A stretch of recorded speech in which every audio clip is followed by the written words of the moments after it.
하나님 말씀을 봉독합니다. 요한복음 2장 12절에서 22절까지를 교독합니다. 그 후에 예수께서 그 어머니와 형제들과 제자들과 함께 가버나움으로 내려가셨으나 거기서 여러 날 계시지는 아니하시니라. 유대인의 무월절이 가까운지라 예수께서 예루살렘으로 올라가셨더니 성전 안에서 소와 양과 비둘기 파는 사람들과 돈 바꾸는 사람들이 앉아 있는 것을 보시고 노끈으로 채찍을 만드사 양이나 소를 다 성전에서 내쫓으시고 돈 바꾸는 사람들의 돈을 쏟으시며 상을 엎으시고 비둘기 빠는 사람들에게 이르시되 이것을 여기서 가져가라. 내 아버지의 집으로 장사하는 집을 만들지 말라 하시니 제자들이 성경 말씀에 주의 전을 사모하는 열심히 나를 삼키리라 한 것을 기억하더라. 이에 유대인들이 대답하여 예수께 말하기를 내가 이런 일을 행하니 무슨 표적을 우리에게 보이겠느냐. 예수께서 대답하여 이르시되 너희가 이 성전을 헐라 내가 사흘 동안에 일으키리라. 유대인들이 이르되 이 성전은 46년 동안의 지었건을 내가 3일 동안에 일으키겠느냐 하더라. 그러나 예수는 성전된 자기 육체를 가리켜 말씀하신 것이라. 죽은 자 가운데서 살아나신 후에야 제자들이 그 말씀하신 것을 기억하고 성경과 예수께서 하신 말씀을 믿었더라. 아멘. 오늘 예배하는 여러분에게 주의 평강과 은혜로 충만하기를 주님의 이름으로 축복합니다. 우리 옆에 인사합시다. 한 주간 동안 평안하셨습니까? 오늘도 다시 한번 당신을 보니 참 기쁩니다. 시작.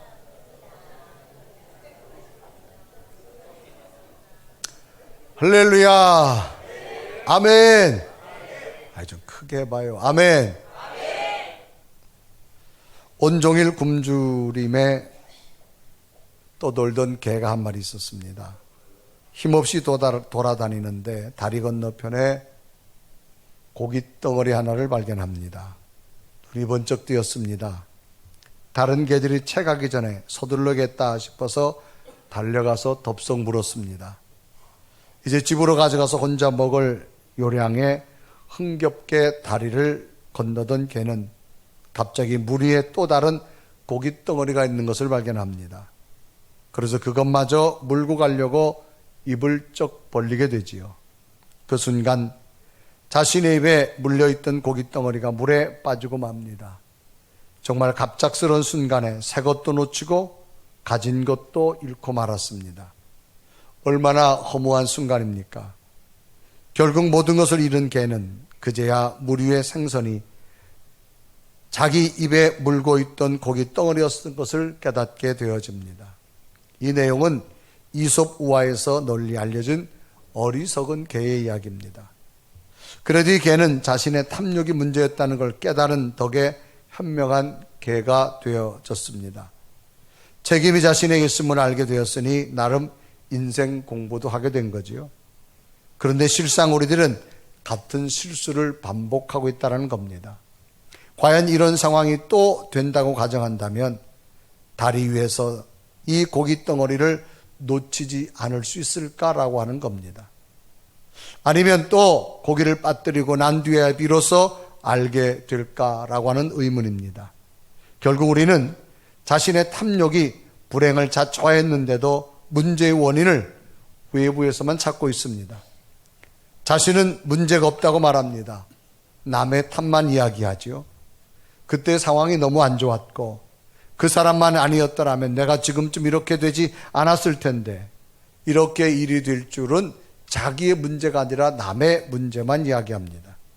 자신에게는 문제가 하나도 없고 세상 탓만 하는 사람은 더 이상의 발전이 없을 것이며 지금 자신에게 또 다른 새로운 기회가 왔음에도 놓쳐버리고 말 겁니다. 심지어는 새로운 기회를 놓치고 있는 것조차도 모르고 있는지도 모릅니다. 결국 자신에게는 아무 잘못이 없다고 확신하기에 자신에게 찾아온 모든 불행의 원인을 타인이나 환경의 탓으로만 돌리게 되어집니다. 이렇다 보니 다음에도 똑같이 같은 잘못을 반복할 확률이 높다라고 하는 거지요. 정말 우리의 인생에 더 나은 미래를 원한다면 스스로 가장 능동적으로 고칠 수 있는 대상이 바로 자신의 내면인 것을 먼저 알아야 된다는 겁니다. 그래서 기독교의 가장 큰 본질은 자기 변화라고 하는 겁니다. 자신의 내적 변화가 먼저 이루어져야 됩니다. 환경의 변화가 먼저 이루어지는 것이 아니라 내가 변할 때 하나님은 환경을 변하게 만들어 주시는 겁니다. 성경이 제시하는 미래에 천국이 오기 전에 오늘 자신의 내면이 먼저 천국을 만들 수 있어야만 됩니다.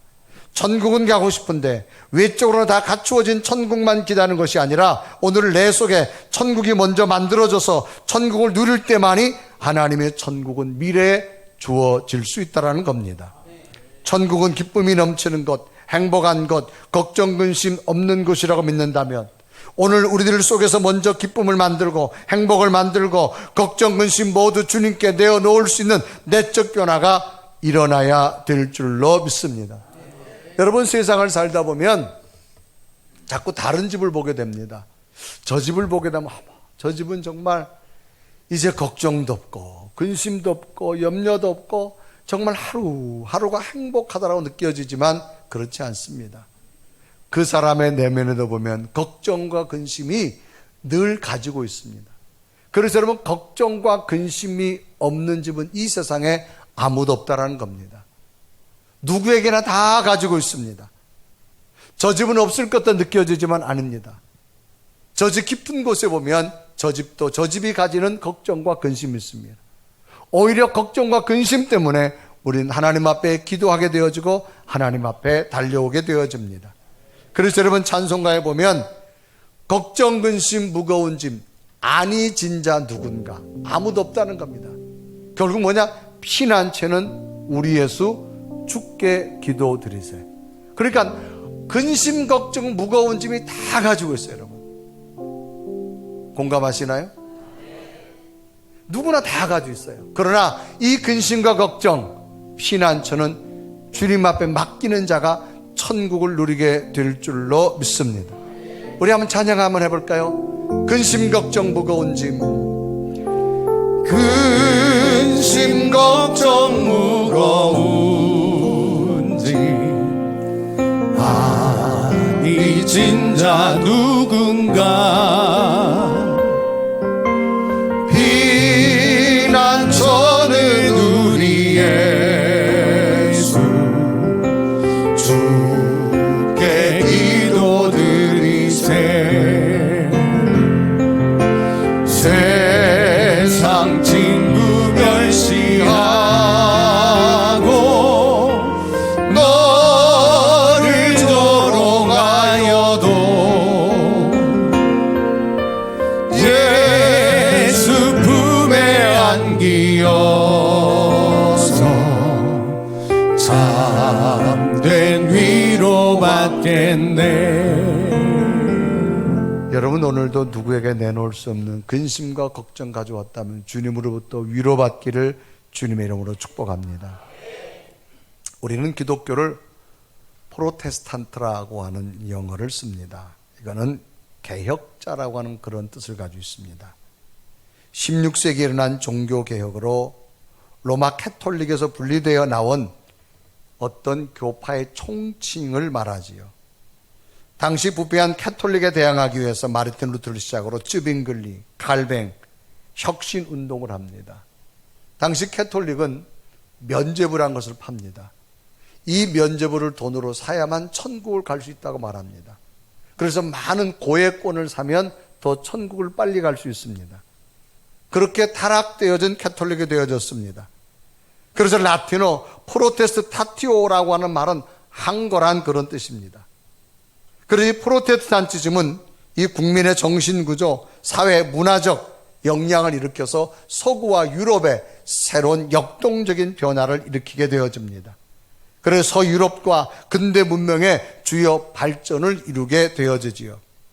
오랜 역사를 이끌어온 캐톨릭은 결국 자신의 내면을 보지 못하자 새로운 항거로 새로운 어떤 선교적인 모습들이 새롭게 일어나게 되어진 개신교의 모습으로 발전하게 되어집니다. 그래서 여기서부터 나온 것이 성결파, 침례파, 회중파, 루터파, 감리교를 지칭하는 메소디스트파, 장로파, 청교도, 개혁파, 다양한 종파로 개신교로 표출하게 되어집니다.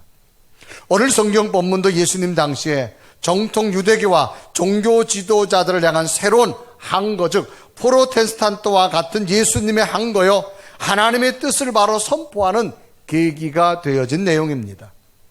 오늘 성경 본문을 살펴보면 이 요한복음은 예수님께서 사역 위주로 예루살렘 중심으로 사역합니다. 다시 마태와 마가와 누가는 갈릴리를 중심으로 사역하는 것을 나타납니다. 그래서 오늘 요한복음 보면 예수님께서 예루살렘에 유월절을 지키려고 예루살렘 성전에 가게 됩니다. 유월절에 되어지면 유대인들은 다 예루살렘에 모여서 하나의 축제를 드리고 하나님 앞에 예배를 드리게 되어집니다. 심지어 세계 도처에 흩어져 있는 교포들까지도 유월절을 지키기 위해서 예루살렘으로 모이게 되는데, 당대 통계에 의하면 약 220만 명 이상 정도가 예루살렘에 모이기 시작합니다. 많은 인파가 모였습니다. 그런데 특별한 사실은 이제 예루살렘에 모여서 예루살렘 성전을 들어가야 되는데, 성전을 들어가려면 입장료를 내야 됩니다. 그래서 이 당시 성전에 들어가서 입장료를 내는데, 성전에 들어가는 돈은 거룩한 돈이라 그래가지고 성전 안에서 통용되는 화폐를 다시 만들었습니다. 그래서 로마에서 온 사람들은 로마 화폐를 성전 화폐로 바꿔야 됩니다. 헬라에 살던 사람들은 헬라 화폐를 성전 화폐로 바꿔야 됩니다. 요즘 말로 하면 필요한 만큼의 성전 화폐로 환전을 해야 됩니다. 그래서 대단히 복잡한 일이 생겼습니다. 또 성전에서 유월절 제사를 드리는 원한 사람은 짐승을 가지고 왔습니다. 제물을 드려야 되기 때문에. 가난한 사람들은 비둘기를 안고 왔고, 돈이 있는 사람들은 양이나 염소나 소나 이런 짐승을 가져왔습니다. 그런데 먼 지방에 있는 사람들은 이런 짐승을 끌고 여행하는 일이 대단히 번거롭기 때문에, 그래서 먼 곳에서 짐승을 끌고 올 수 있기 때문에 돈만 가지고 오면 성전 안에서 짐승을 사가지고 제단에 제물을 드리고 하나님 앞에 제사를 드리게 됩니다. 이렇게 해서 자연스럽게 성전 안에 돈 바꾸는 환전소가 생기게 되어지고, 그 돈으로 제사를 드릴 짐승을 살 수 있는 거래소가 성전 안에 생기게 되어집니다. 또 제사 드릴 때는 거룩한 짐승만 드려야 된다라고 성경에 기록되어져 가지고 이 성전 안에서 검역관이 있습니다. 검역관이 있어 가지고 아무 짐승이나 제단에 제물을 드릴 수 없고, 검역관이 인정을 해야 됩니다. 거룩한 것, 안 거룩한 것, 거룩한 것, 안 거룩한 것. 그래서 검역관이 있어 가지고 거룩한 것을 구별해야 되는데, 이 거룩한 것만 팔다 보니까 이 성전 안에서 뭘 파느냐? 짐승 파는 일이 또 생겼습니다. 그래서 검역관들이 일반 사람이 짐승을 가져오면 이건 불결하다고 안 된다고 말합니다. 그러니까 할 수 없어서 성전에서 사야 돼요. 무려 이 성전에서 이 짐승을 사야 되는 것이 일반 밖에 사는 것과 16배 차이 정도가 났다라고 당시 기록은 있습니다. 이렇게 행할 수 있는 이유는 당시 유대 종교는 엄청난 권력을 가지고 있었습니다. 절대 부패의 새로운 표본이 이 예루살렘 성전으로부터 시작하게 되어집니다. 하나님이 성전에 있는 이 유대교 종교 지도자들에게는 안중에도 없었습니다. 예배도 뒷전입니다. 율법대로 산다고 항상 위선을 떨던 이 바리새인들은 예수님께서 지적하신 말씀처럼 권력과 부만을 따라다니는 그런 것으로 전락해 버리고 맙니다. 그래 당시 유대교는 절대 권력을 가지고 절대 부패한 사람들로 집단체가 되어집니다. 그래 하나님을 경외하는 소수의 경건한 사람들은 날마다 성전을 바라보고 가슴치며 눈물을 흘리며 탄식을 합니다. 그런데 이들은 부패한 당시의 정치적 힘과는 맞설 만한 힘이 없었습니다. 아무리 아니오라고 소리를 질러도 이 정치적으로 권력이 센 이들에겐 들려지지 않습니다. 힘이 없어 좌절하고 용기가 없어 겁을 먹고 그들에게 한마디 말도 못한 채 냉가슴만 앓고 있던 그런 시대였습니다. 만일 누가 무슨 소리를 하면 그것은 곧 죽음을 의미하는 것과도 다름이 없었습니다. 이런 기가 막힌 상황에 예수님께서는 6월절에 성전으로 올라가시게 된 겁니다. 예수님께서는 당시 성전에서 행해지는 여러 일들을 보시면서 분노하셨습니다. 노끈으로 채찍을 만들어가지고 휘두르시면서 짐승을 모두 성전에서 쫓아버립니다. 그리고 환전상들을 다 엎어버립니다. 어떻게 너희들이 하나님의 성전을 이렇게 만들었느냐? 성전 정화 운동을 일으킵니다. 그래서 요한복음 2장 14절과 15절에 이루 갑니다. 성전 안에서 소와 양의 비둘기 파는 사람들과 돈 바꾸는 사람들이 앉아있는 것을 보시고 15절에 보면 노끈으로 채찍을 만드사 양이나 소를 다 성전에서 내쫓으시고 돈 바꾸는 사람들의 돈을 쏟으시며 상을 엎으시고 라고 말합니다. 짐승 가지고 있는 사람들 다 짐승을 내쫓습니다. 그런데 예수님께서 비둘기 파는 사람들에게는 비둘기를 세 장을 열지 않습니다. 그냥 가지고 나가라고 말합니다. 그래서 요한복음 2장 16절은 말합니다.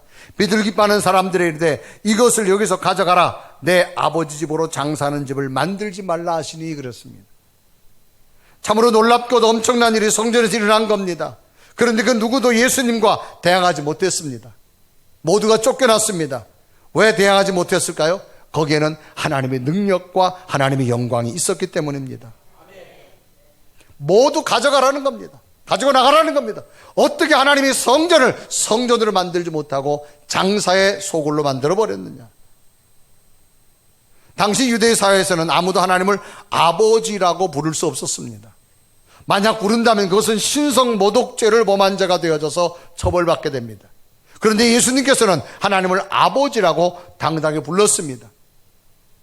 그것은 보이지 않는 하나님의 영광이 예수님에게 있었기 때문입니다. 그래서 요한복음 2장 16절은 기록합니다. 비둘기 파는 사람들에게 이르되 이것을 여기에 가져가라. 내 아버지 집으로 장사하는 집을 만들지 말라 그랬습니다. 이 모습을 보고 있던 제자들이 말합니다. 성경 말씀에 있는 것처럼 주의 전을 사모하는 열심이 나를 삼키려 하는 것과 같다라고 말합니다. 그래서 요한복음 2장 17절 제자들이 말하죠. 제자들이 성경 말씀에 주의 전을 사모하는 열심이 나를 삼키리라 한 것을 기억하더라. 뭘 기억했느냐? 여기서 삼킨다는 말은 불태운다, 망하게 한다 그 말입니다. 따라서 이 말씀은 예수님께서는 하나님의 성전을 사모하는 열심 때문에 자신의 생명을 불태울 만큼 내놓았다 그 말입니다. 왜? 잘못하면 유대인의 종교 지도자로서 여기서 또 죽임을 당할 수밖에 없습니다. 예수님께서는 하나님의 성전의 예배를 위하여서 채찍을 드시며 자신의 생명까지 내놓으시며 예배의 본질을 찾으시려고 성전 정화를 일으켰습니다. 만약 오늘날 우리들이 주일 예배를 드리는 모습을 예수님께서 보신다면 과연 우리는 어떤 모습으로 주님이 평가하고 계실까라는 겁니다. 오늘 우리 예배를 보시고 채찍을 드실까? 아니면 우리 예배를 보시고 칭찬을 해 주실까라는 겁니다. 저는 오늘 본문에 예수님께서 하신 이 성전 정화를 살펴보면서 다시금 우리들의 영적 예배 속에 과연 주님은 무엇을 점검하고 개혁하길 원하실까를 찾아보면서 채찍이 아닌 칭찬의 믿음이 되어져서 오늘 드려지는 예배가 예수님이 생명 걸고 드려진 예배처럼 오늘 예수 그리스도를 만나고 예수 그리스도의 뜨거운 영적인 역사가 예배 가운데 일어나기를 주님의 이름으로 축원합니다.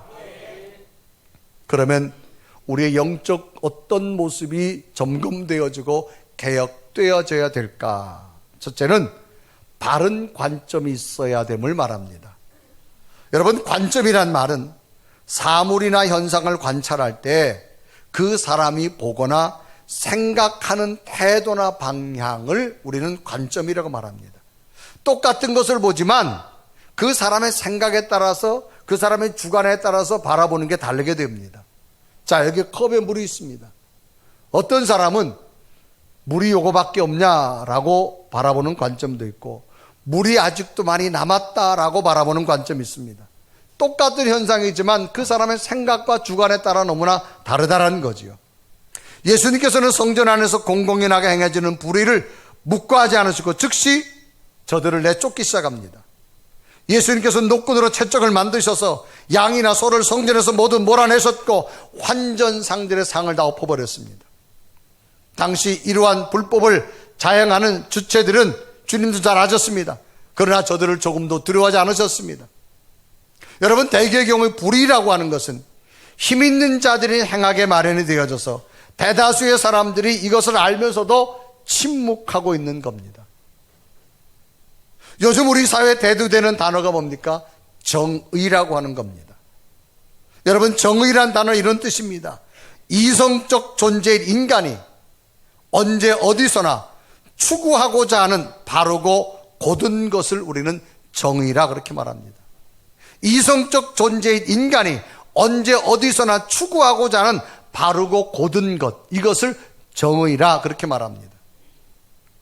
그래서 고대 철학자들의 주장을 살펴보면 소크라테스는 정의 이렇게 말합니다. 인간의 선한 본성이 정의다. 아리스토텔레스는 평등이다. 동등한 권리를 가진 것이 정의라고 말입니다. 그래서 이 정의라는 것이 요즘 우리 사회 새롭게 젊은이들 속에 대두되고 있는 단어입니다. 플라톤이란 철학자가 이 정의를 국가적인 관점에서 정의를 했습니다. 어떻게 정의하느냐? 강자의 이익이다 그렇게 말합니다. 약자를 자신이 통치하기에 복종시키기 위해서 수단으로 정의를 사용한다는 거지요. 그래서 지배계급은 자신에게 유리한 쪽으로 법률을 만들어버리기 때문입니다.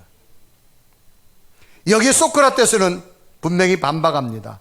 강자의 것이 되어서는 안 되고 보편타당, 모든 사람에게 공유가 되어야 됨을 말합니다. 책 가운데 철학의 힘이라고 하는 책이 있습니다. 여기 보면 1에서 21 챕터로 되어집니다. 챕터 8에 보면 정의는 누구를 위한 것인가 라고 하는 것에 철학자가 이렇게 정의합니다. 미국에서 일어난 한 일을 이렇게 소개하지요. 5년간 지속적으로 적자를 본 사람에게 세금 전액을 면제해 준다는 조항의 법안이 이제 우리나라 말하면 국회 통과를 얼마 앞두고 있습니다. 5년 동안 지속적으로 적자를 본 사람에게 세금을 탕감해 준다. 이게 이제 국회법을 통과를 기다리고 있습니다. 철저하게 준비된 내용이었기에 누구도 그 조항을 의심하지 않았는데 어느 기자가 왜 갑자기 이 법안이 발의돼 가지고 이 법안이 법에 통과되어야 될까 추적을 했습니다. 그 결과 이 조항에 해당되는 사람은 당대 거부였던 헌터라는 사람이었습니다. 이 헌터가 운영하는 투자회사는 5년간 투자 실패를 거듭하고 말았습니다. 그는 세금을 면제받기 위해서 로비를 벌려왔고 이로써 법안이 상정될 수 있도록 만든 겁니다. 그러니까 이 법은 이 한 사람을 위해서 만들게 되어지는 겁니다. 이처럼 법과 제도가 강자의 이익을 지켜주는 셈이니 현실에서 정의는 강자의 이익이라는 말을 맞는 것처럼 이 철학자는 소개합니다. 강자들은 법과 제도를 잘 압니다. 법을 이용하여 자신의 이익을 지키려고 합니다. 그러나 이 철학자의 마지막 논리는 이렇게 정리합니다. 그러나 사람들의 시선을 의식하지 못할 정도로 이익에 골몰하면 언젠가는 그 정의는 무너지고 말 것이다 라고 정의합니다. 이런 맥락에서 보아도 정의를 행해야 할 성전에서 불의를 행하고 있는 것은 주님이 보신 겁니다. 그러면 왜 예수님께서는 성전을 혼란스럽게 하는 자들을 엎으셨을까? 당시 유대교 종교 지도자들은 이런 혼란스러운 일을 행했을까라는 겁니다. 그것은 유대교가 바라보는 성전하고 예수님이 바라보는 관념 자체가 달랐기 때문입니다.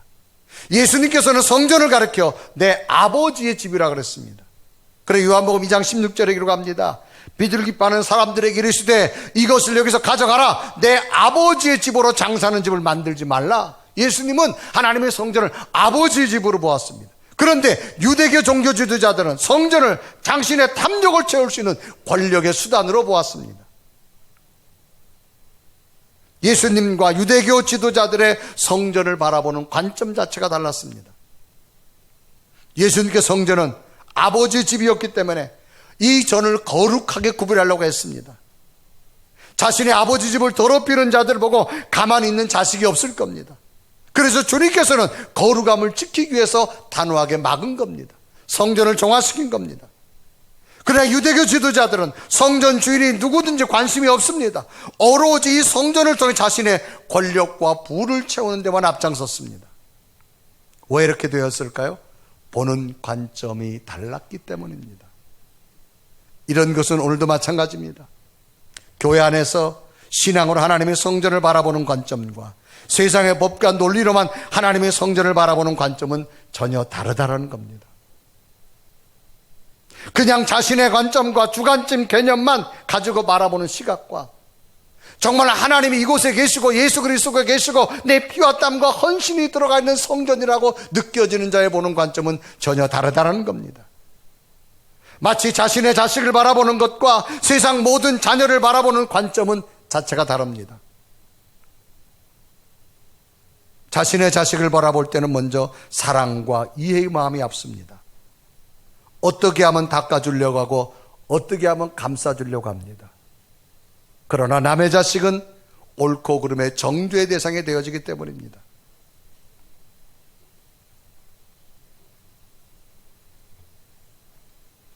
교도소에 가서 죄값을 치르는 사람들을 면회하게 되지요. 많은 사람들이 그 사람들은 나쁘다라고 말합니다. 그러나 그 아들을 낳은 어머니는 면회하면서 말합니다. 세상 사람들이 다 뭐라 그래도 네가 오죽하면 그랬겠냐. 그 자식을 가슴에 품고 용서하고 이해한다는 겁니다. 바라보는 관점이 다르기 때문입니다. 요즘 우리 사회에서 경험하잖아요. 한 법무장관의 인선을 놓고 너무나 다른 정치인들의 대립각도입니다. 어떻게 똑같은 한 사람을 놓고 어떻게 이렇게 바라보고 어떻게 이렇게 바라볼까요? 이거는 바라보는 관점에 따라 다르기 때문입니다. 예수님께서는 하나님을 향한 중심으로 신앙 중심으로 하나님의 성전을 바라봤습니다. 그러니까 성전이 거룩해지지 않는 것이 너무 안타까운 겁니다. 그러나 유대교는 하나님의 거룩함으로 보지 않았습니다. 자기들의 정치적 욕망을 채우는 것으로 보았습니다. 여러분, 바르다란 말은 굽어지거나 삐뚤어진 데가 없는 걸 말합니다. 우리는 다시 한번 하나님의 성전, 오늘 우리가 예비하는 이곳, 하나님의 거룩함이 회복되는 성전으로 바라보아야 될 줄로 믿습니다. 여러분, 국가라고 하는 것 과연 어떻게 바라봐야 될까요? 우리의 다음 세대에 온전히 물려줄 만한 그런 부모된 가치로서 국가를 바라보아야 될 줄로 믿습니다. 두 번째는 바른 깨달음이 우리에게 필요해야 됩니다. 신앙생활에 정말 중요한 것 중 하나는 깨닫는 은혜입니다. 여러분, 깨닫는다는 말은 사물의 본질이나 이치 따위를 생각하거나 궁리하여 알게 되는 걸 깨닫는다고 말합니다. 그럼 깨달음이 왜 그렇게 중요한가? 스스로 궁리 속에서 알게 되면 자신이 깨달은 걸 아니라 노력하는 겁니다. 깨달음이 없으면 노력을 안 합니다. 깨닫고 나면 노력을 합니다. 여기 있는 컵이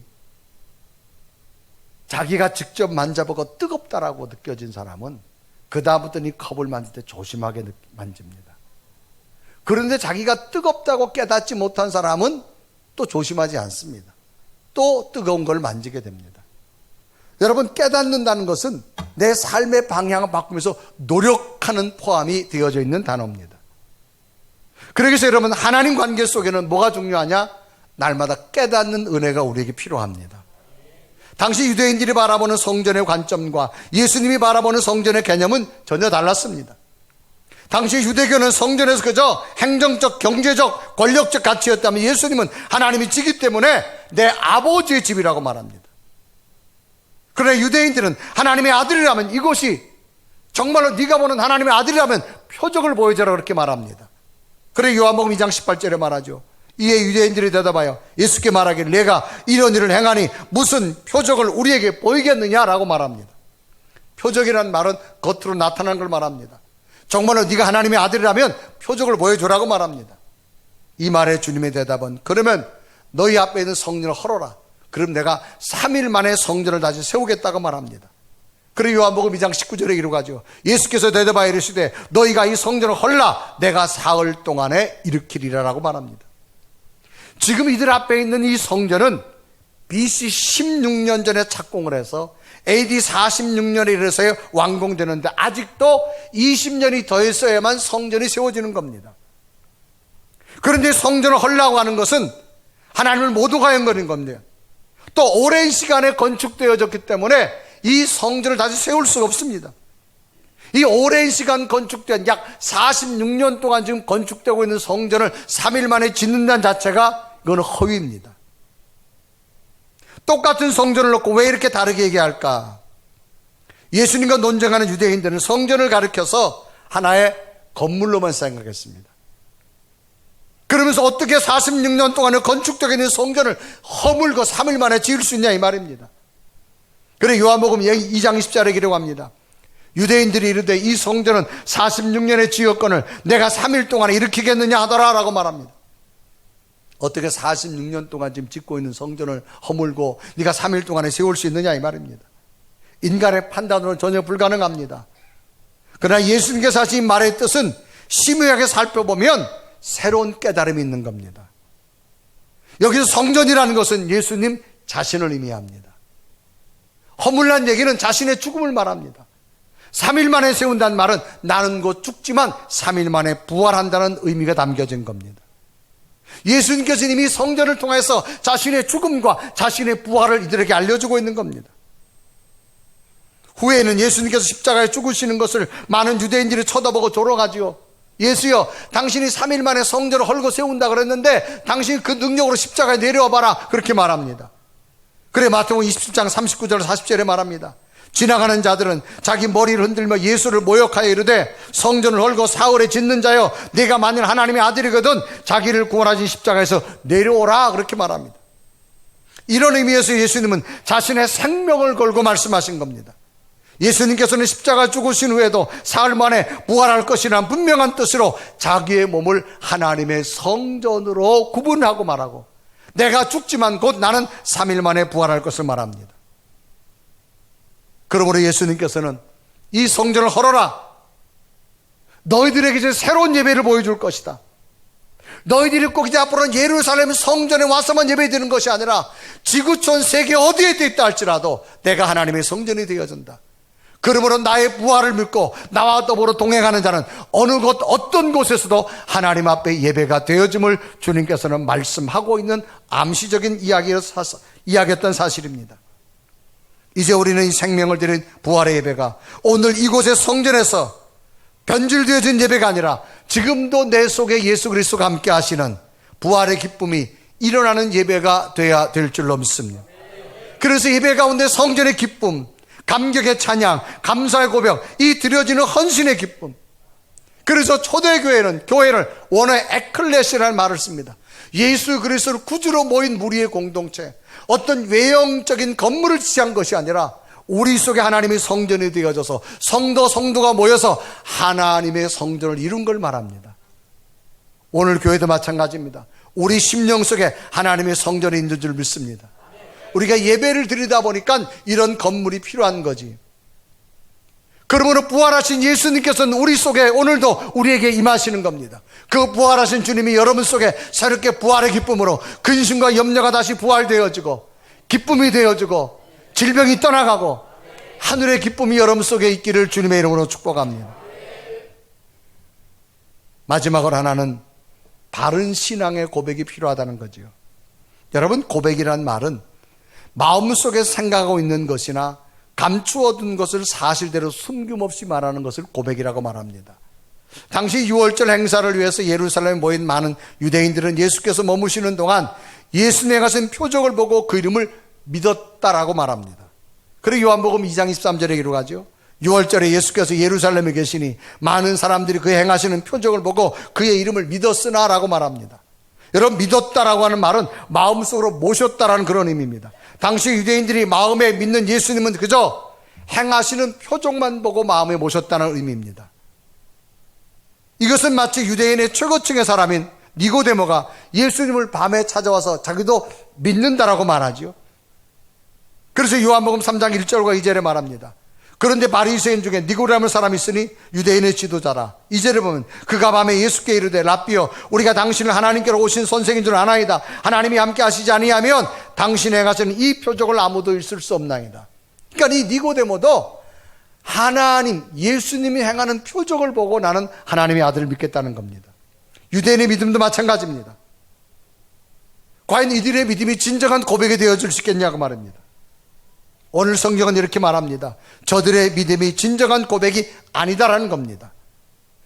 진정한 고백이 뭐예요? 내 속에 예수 그리스도가 지금도 부활하셔서 지금도 나와 동행하시고 상황과 환경을 뛰어넘는 어떤 표정만이 아니라 지금도 내 속에 동행하셔서 나와 함께 하시고 예배드리고 내 기도를 들으시고 나를 인도하시는 그 하나님의 온전한 믿음의 신앙 고백이 바른 고백이라는 사실입니다. 지금 눈앞에 나타난 표정만을 보고 믿는 것은 형식적 믿음이라는 겁니다. 여러분 예수님을 믿어도 일이 잘 안 될 수도 있습니다. 이 예수를 믿어도 아플 수도 있고 뜻대로 안 될 수도 있고 힘이 들 때도 있습니다. 그러나 이 표적을 초월한 믿음, 이것이 바로 진정한 신앙의 고백이 되어야 되는 것을 의미합니다. 예수님 제자 베드로가 있습니다. 표적만 믿던 베드로도 예수님이 로마 군인에게 잡혀가자 로마 군인이 믿습니다. 이 사람도 같은 예수님과 같은 한패였다고. 그럴 때 베드로는 3번 주를 모른다고 부인합니다. 그런데 이 베드로가 부활하신 예수 그리스도를 만나고 난 다음에 그의 고백은 뭡니까? 우리 선생님이 십자가에 똑바로 돌아가셨는데 제자인 내가 어찌 똑바로 십자가에 죽을 수 있어요? 나를 거꾸로 십자가에 매달아라. 주님을 위해서 거꾸로 십자가에 매달아 순교한 자가 베드로입니다. 무엇이 이렇게 가능했을까요? 베드로는 진정한 신앙의 고백이 눈앞에 나타난 표적이 아니었습니다. 그 마음속에는 부활의 주님이 지금도 함께 있는 믿음의 고백이 되어질 때, 분명한 천국이 소명되어졌을 때 그는 순교자의 길을 택할 수가 있었다는 사실입니다. 우리가 어렸을 때는 자신의 엄마만 보다가 그도 좋은 장난감 사주는 사람을 따라가지만 성장하면서부터는 무엇이 없어도 마음속에 깊이 새기는 부모의 그 찡한 마음, 우리 신앙생활도 이제는 올바른 신앙의 고백으로 성숙된 믿음이 되어야 될 줄 믿습니다. 때로는 안 될 때도 있습니다. 때로는 힘들 때도 있습니다. 그러나 내 속에 지금도 함께 하시는 예수 그리스도 부활의 주님이 함께하는 그 신앙의 고백이 우리에게 반드시 있는다라고 하면 하나님의 역사는 반드시 지금도 일어나게 될 줄로 믿습니다. 오늘도 우리는 다시금 성전을 통해서 우리의 신앙을 좀 바꿔야 됩니다. 바른 관점이 되어야 됩니다. 여러분이 앉아있는 곳은 하나님의 집입니다. 오늘도 예수 그리스도가 여러분과 함께 하십니다. 여러분 어떤 걱정과 근심과 염려가 좋았다 할지라도 이 시간 주님이 함께하면 염려가 떠나고 근심이 떠나가고 병든 자가 고쳐지는 하나님의 기적이 날 줄 믿습니다. 그러므로 표정만이 아니라 지금도 내 속에 살아 역사하시는 부활의 주님이 함께함을 믿으십시오. 그 신앙은 고백으로 나가면 신앙은 능력이 될 겁니다. 새로운 도전이 될 줄로 믿습니다. 우리들은 지금 성전에 포함된 옆에 비전센터를 건축하고 있습니다. 또 필리핀의 시니어 하이스쿨 고등학교를 건축하고 있습니다. 우리나라는 135년 전에 미국과 영국과 호주, 카나다 이 선교사들이 한국에 복음을 가져와서 미개한 조선 땅에 학교를 지어줬습니다. 병원을 지어줬습니다. 그리고 복음을 증거했습니다. 그것이 135년 지난 지금은 학교가 세워지고 병원이 세워져서 우리 국민들에게 복음을 알 수 있는 출발이 되어졌습니다. 우리 또한 그 받은 은혜가 크기에 우리는 지금 필리핀에 이제 직업을 통해서 다시금 사회에 나갈 수 있는 그 학생들에게 우리는 고등학교를 지어주고 있습니다. 이것은 건물이 아니라 예수 그리스도의 사랑을 짓고 있는 줄로 기억하시길 바랍니다. 또라 비전센터를 건축하고 있습니다. 특히 목회하는 목사로서 여러분, 건축을 한다는 것은 목회자에게 굉장한 부담 중에 부담입니다. 저는 지금까지 목회를 하면서 지금 3번째 건축을 하고 있습니다. 첫 번째는 신학교를 졸업하고 개척을 하고 바로 부지를 사서 40평의 예배당을 첫 개척지에서 건축을 했습니다. 그러던 중에 한 2년이 지나고 나니까 지방에 있는 감리사님이 저보고 교회를 옮기라고 그래요. 왜 옮기느냐 그러니까 제가 있던 곳에서 한 1시간 정도 떨어진 곳에 그 탄광 지역이었는데 탄광이 문을 닫으면서 사람들이 다 탄광을 떠나서 도시 쪽으로 갑니다. 도시 쪽으로. 그러니까 교회가 거의 이제 기울어지기 시작하면서 교회가 새롭게 건축을 했는데 빚이 너무 많이 져가지고 감당할 수가 없는 거예요. 그러던 중에 그곳에 계시던 목사님이 서울에 있는 교회 부목사님으로 오게 된 거예요. 그러니까 목사님도 안 계시고 이제 교회가 다 허물어져가지고 빚을 감당할 수 없어요. 그러던 중에 지방 감사님이 저보고 거길 가라고 그러는 거예요. 그래서 제가 그곳을 갔지요. 가보니까 교회는 지어졌는데 교인들이 다 떠나는 거예요. 그때 당시 떠나던 사람들이 전부 안산 쪽으로 많이 떠나더라고요. 안산. 그러니까 한광촌이 문을 닫으니까 교인들이 없는 거예요. 교회 부채는 늘어나고. 제가 기도하는 중에 도저히 교회가 스스로 이거는 빚을 갚을 수가 없는 거예요. 교인들은 늘어나면 되는데 자꾸 탄광에 떠나니까. 그래서 기도 중에 뭘 하느냐? 장사를 시작했어요. 선교 장사를 했습니다. 무슨 장사를 했느냐? 가을 되면 새우젓, 또 하나는 김장 담을 때 쓰는 액젓 장사를 했어요. 서해안에 와가지고 10톤 트럭으로 띄어가지고 갑니다. 그럼 그걸 가져가서 그 지방에 있는 교회들에게 이제 여선교회들에게 판매하기 시작합니다. 그때는 인터넷이 없어가지고요, 부르는 게 값이었어요. 그거를 하여간 거기서도 뛰고 여기 중부시장 가면, 지금도 제가 저 중부시장 을지로 가면요, 저 아는 그 아줌마 있을 거예요. 새우젓 장사하다. 얼마나 제가 새우젓을 많이 팔았는지. 그걸 가지고 장사를 하는 거예요. 스스로 갚을 길이 없으니까. 교인들이 동원돼가지고. 그리고 또 겨울 되면요, 학교 졸업식 때 남대문 시장 가서 꽃을 띄어다가 꽃다발 만들어요. 그걸 가지고 팝니다. 시골에 꽃이 없으니까 여러분. 그럼 그게 이익이요? 괜찮아요. 이게 꽃다발을. 그래가지고 하고 나니까요, 빚이 갚아지더라고요. 그래서 제가 목사 안수 받을 때요, 마을 회관에서 제 목사 안수 축하해 줬어요. 마을 회관에서. 교회를 구했다 그래가지고. 그래서 제가 목사 안수를 받고 의정부라는 곳으로 제가 개척을 시작했잖아요. 그리고 또 그곳에서 건축을 하고, 또 이제 제가 몸담고 있는 분이엘교회에서 또 새로운 것을 건축합니다. 여러분, 건축할 때 담임 목사 심정은요, 한마디로 말하면 안 했으면 좋아요. 왜? 모든 책임을 제가 져야 되기 때문에. 모든 책임을. 정말 안 했으면 좋아요. 그러나 제게 준 사명이기 때문에 또 도전하게 되어졌습니다. 저는 이 우리 비전센터를 건축하고 하이니스쿨 학교를 건축하는 것이 그냥 건물이 아니라 하나님의 복음을 위한 예수 그리스도의 사랑을 나타내는 곳으로 여겼으면 좋겠어요.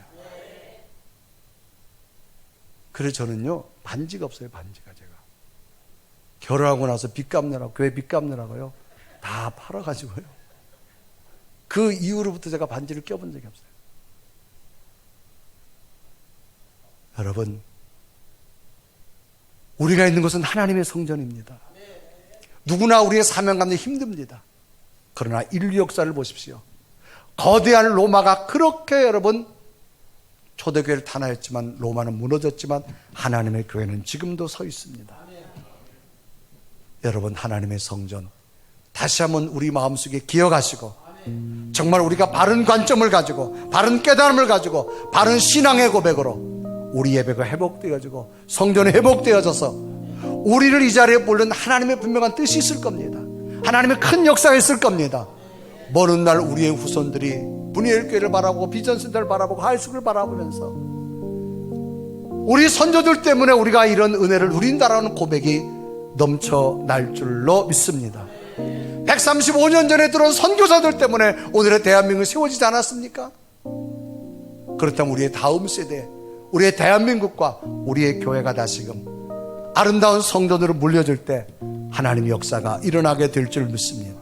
이런 은혜가 다시 우리 마음속에 회복되어져서 교회가 교회되며 예배가 예배되는 그런 놀라운 은혜가 있기를 주님의 이름으로 축원합니다.